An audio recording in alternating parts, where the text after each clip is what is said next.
Elon Musk please say a few words? Thank you, Elon. Thank you, Mr. President. I actually just call myself a humble tech support here because this is actually... For months, tensions had been brewing behind closed doors.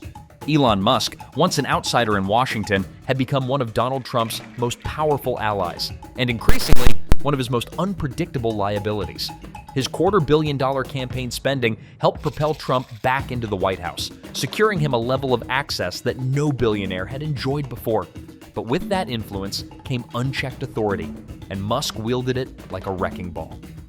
At first, Trump saw Musk as a solution, a man who could bring Silicon Valley efficiency to the federal government. Musk's team, given free rein, launched aggressive cost-cutting measures, slashing departments, and pushing aside bureaucratic red tape. But this scorched earth approach quickly collided with the reality of governing, creating friction between Musk and Trump's cabinet. What started as a partnership of convenience was now unraveling into open hostility. The breaking point came during a dramatic White House cabinet meeting. In a room filled with the most powerful figures in the administration, Musk clashed head-on with Trump's secretaries.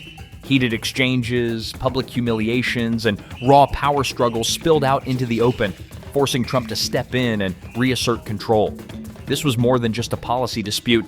It was a defining moment in the uneasy alliance between the world's wealthiest man and the most unpredictable presidency in modern history. I just wanted to ask you that President Trump put out a Truth Social today saying that everybody in the cabinet was happy with you.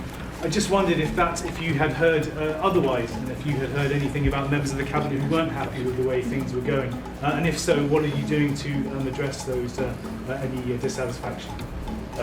Hey, Elon, let the cabinet speak just for a second. Is Anybody unhappy with Elon? If you are, we'll throw him out of here. Is anybody unhappy?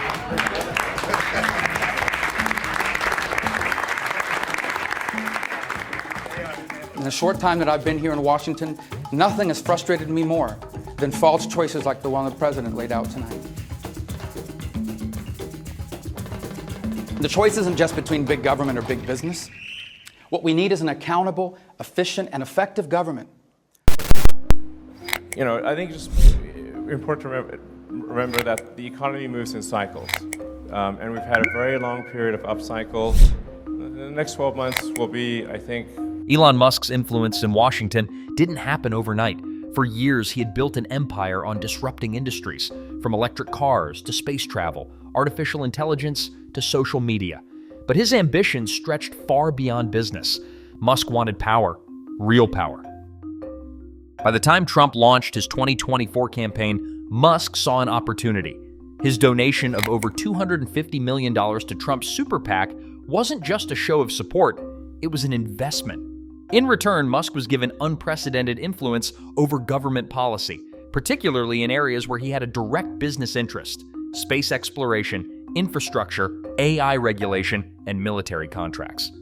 Trump, always drawn to billionaires with bold ideas, saw Musk as a kindred spirit, someone who could bulldoze Washington's bureaucracy and get things done. And at first, the partnership seemed to work. Musk's team was embedded within key government agencies under the guise of eliminating waste. Entire departments were gutted, regulations slashed, and decision-making streamlined. But what Musk saw as innovation, others saw as reckless destruction. His reforms weren't just about efficiency, they were about control. And as his power grew, so did the resentment within Trump's cabinet. The tension reached its peak in a White House meeting that would later be described as one of the most explosive of Trump's second term. Seated around the historic mahogany table were some of the most powerful figures in Washington: Secretary of State Marco Rubio, Transportation Secretary Sean Duffy, Commerce Secretary Howard Lutnick, and Veterans Affairs Secretary Doug Collins. And at the center of it all, Elon Musk. The meeting, called abruptly by Trump, was meant to address growing concerns over Musk's unchecked authority. But what followed was a dramatic clash between Musk and Trump's cabinet, each side unwilling to back down. Rubio, whose authority had been undermined by Musk's budget-slashing measures, was the first to speak. He accused Musk of overstepping his role, pointing out that the State Department had lost over 1,500 employees due to Musk's so-called efficiency plans. "You have fired nobody," Musk shot back, dismissing Rubio's concerns. Rubio wasn't having it. "What about the buyouts, the early retirements?" Rubio fired back. "Or do you want me to rehire them just so I can fire them again?" The room fell silent. Musk leaned back, smirking. "You're good on TV," he said, not sure about much else. Trump, who had been watching the exchange like a spectator at a boxing match, finally spoke up to defuse the situation. "Marco's doing a great job," and he said. "He's on TV, he's busy, he's running things." But the president's words did little to ease the rising tensions. Rubio wasn't the only cabinet member frustrated with Musk's aggressive approach. Transportation Secretary Sean Duffy confronted Musk about rumors that his team was planning to lay off air traffic controllers, a move that could have catastrophic consequences for national security. Musk dismissed Duffy's concerns outright. "That's a lie," he snapped. Duffy, refusing to back down, insisted that Musk's team had been pushing for drastic staffing cuts at the FAA. "I have multiple plane crashes to deal with," Duffy said, his voice rising. "And your people want me to fire air traffic controllers?" Musk scoffed. "Give me names," he demanded. "Who exactly was fired?" Duffy didn't flinch. "No one, because I stopped it." Even Trump seemed to recognize that Musk's influence was spinning out of control. He turned to Duffy and said, "You need to hire geniuses. Get people from MIT to do the job." It was a vague directive, but it signaled that Trump was no longer willing to let Musk make unilateral decisions.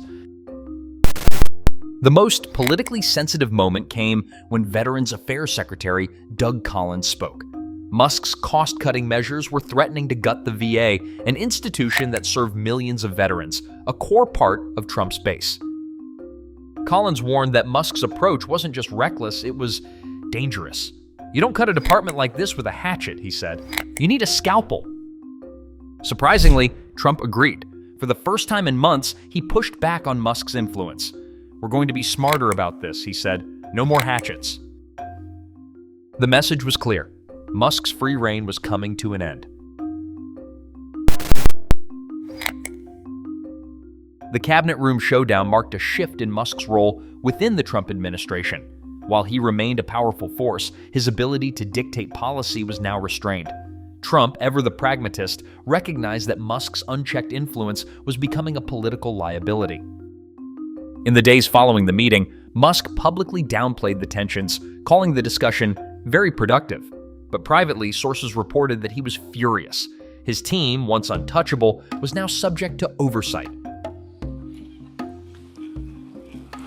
But go yourself. Is that clear? I hope it is. Hey, Bob, if you're in the audience. Meanwhile, Trump took to social media to reinforce the new dynamic. The relationships between everybody in that room are extraordinary. They all want to get to the exact same place, which is simply to make America great again. For now, Musk remains an indispensable ally to Trump, but the days of unquestioned power are over. The billionaire who once seemed untouchable has finally met resistance, not from political enemies, but from within his own administration. One thing is certain, the Musk-Trump alliance is far from stable. And in Washington, alliances that crack often shatter.